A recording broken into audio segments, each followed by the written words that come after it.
I'm using an old piece of beech table leg as a blank. Yeah, best repurpose these things, don't let them go to waste. Make very good tool handles, old table legs. I've mounted the blank between Steb centres, and I'm then using a very sharp oval skew just to bring it to running true, really. Removing the surface, reducing the diameter of it, trying to get it down to a good working size. Running the skew backwards and forwards, and I'm keeping the cutting edge at 45 degrees to the direction of rotation, and rubbing the bevel. Gentle cuts, and you're keeping the cut towards the heel of the skew as well.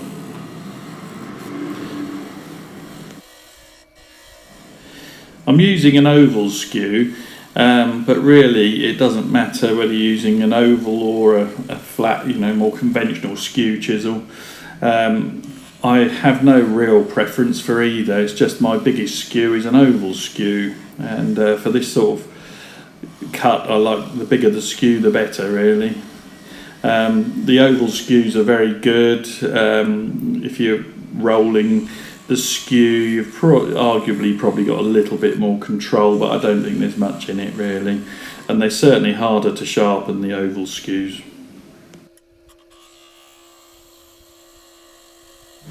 Doing a little bit more skew work just to get it closer to the finished diameter, and I'm checking the diameter using a vernier which is set to the diameter of the hole in the faceplate, the spindle hole in the faceplate.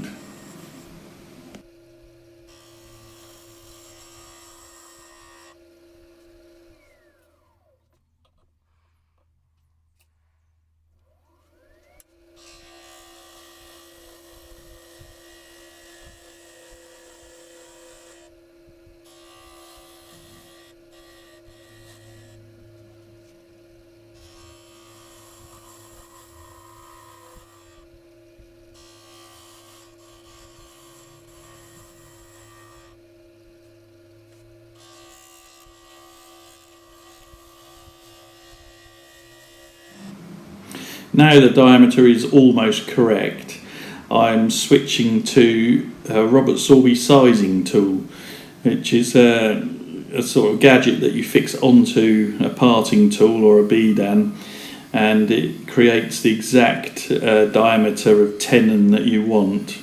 You actually set the size of the tenon, and you do very gentle cuts working your way along the blank, and it will actually size the hole, well, it'll size it to a correct dowel thickness in effect.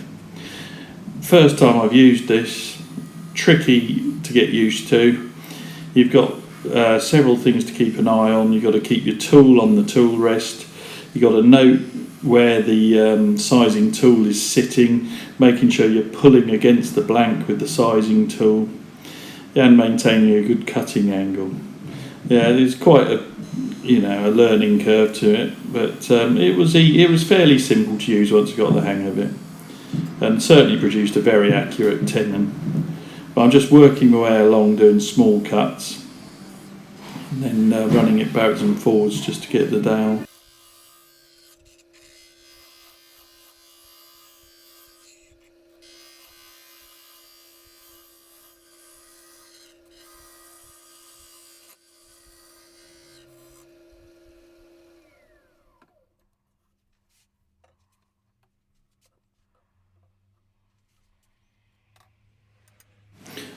The tenon I've created is a fraction oversized, and I did that deliberately so that I can then run the skew along as a negative rake scraper just to neaten up the cut. And then I'm doing a little bit of sanding just to smooth it further. I was allowing for this in the shaping of it so that I didn't make it too thin when I finished it.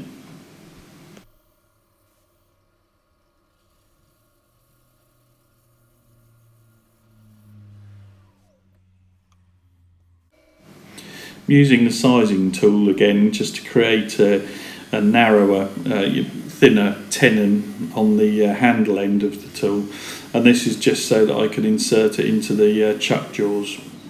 Ideally I'd have been better off changing the jaws on the chuck for some pin jaws or 1-inch jaws, but I've just it's only a quick project, and I just thought, well, I'll just narrow it down and it'll fit in the recess in the middle of the chuck.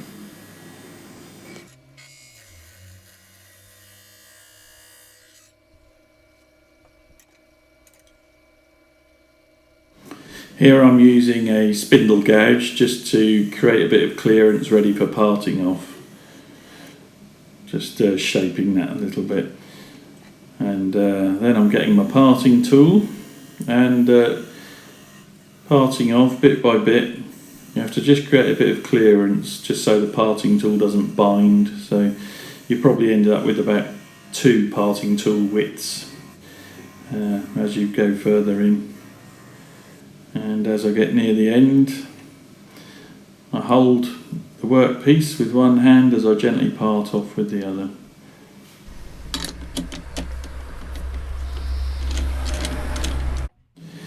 Here I'm being lazy and putting the tenon into the chuck jaws, and I'm using bringing the tailstock up again with the Steb centre in, just to make sure that I'm still running true, or as true as I can get it, and it offers a bit more support as well.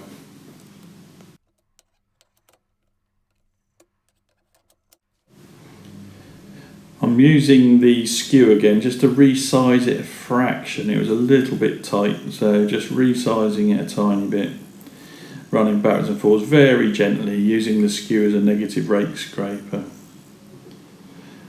And here I've removed the tailstock and I'm just testing the faceplate for fit. That's pretty good.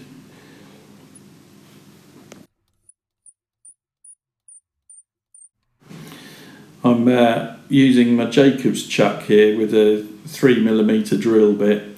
The drill size is fairly arbitrary. You could use whatever size drill you fancy, but I had a whole packet of 3mm drill bits I got off the market, and so I'm using these because I need to use one of the drills to form the centre. I'm working the drill in and out, clearing the swath as I go, and holding the chuck as I withdraw so that it doesn't pull it out of the Morse taper. I'm using the spindle gouge here just to create a bit of shape on the end, truing up the end and creating a taper so that it slots through the faceplate slightly more easily.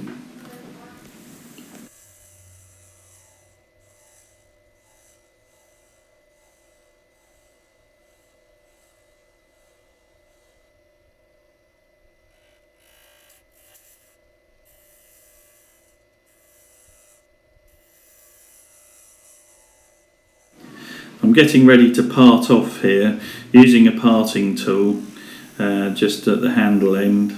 Notice I've got the tailstock still brought up with the it's an Axminster live centre there. It's just into the little 3mm hole, and it just keeps it all steady and stops vibration. So I've created a recess, and I'm then using the spindle gouge just to turn that corner off. Sanding a little bit again just to remove any rough edges, and then applying a bit of sanding sealer for no other purpose than to make it look a bit pretty. Just coating it really, and parting off using a narrow parting knife here. And I'm mixing up some 5-minute epoxy. I'm just using a cocktail stick, putting that into the hole in the end, and putting a little bit on the flutes of the drill bit, and then pushing that in, and there it is, all done. I've marked out the centre of this rather large blank, and I'm using a 3mm drill bit to do my pilot hole. Just test fitting my jig. That's fine.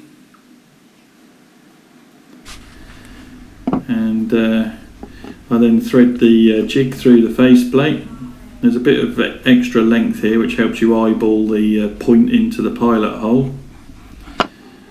Push that all down, and there it's holding the faceplate in the centre. So the next job is to drill some pilot holes and put some screws in.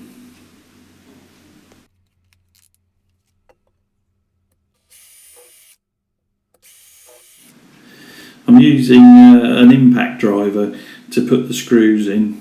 These are very good, especially with larger gauge screws. They'll put screws into anything. Got to be a bit careful with them. Very easy to shear screws off with an impact driver, and you will need an impact driver to take the screws out once they're in. And here we are, pull the jig out, all screwed on, and that's a nice big blank, and that's ready for my next video project if all goes to plan. So I'm just now putting that on the lathe spindle. But that's it, job done.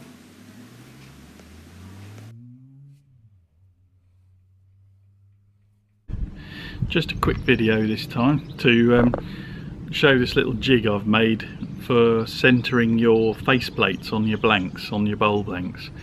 It's quite tricky sometimes to keep the faceplate in the middle while you screw it on. It drifts off to one side or twizzles around. So I made this. I didn't invent this, I'm sure I've seen it somewhere before or similar. This is just my take on it. I've created a diameter that's exactly the same as the internal diameter of my faceplate, and so that this will then thread in. You can twist it right into these.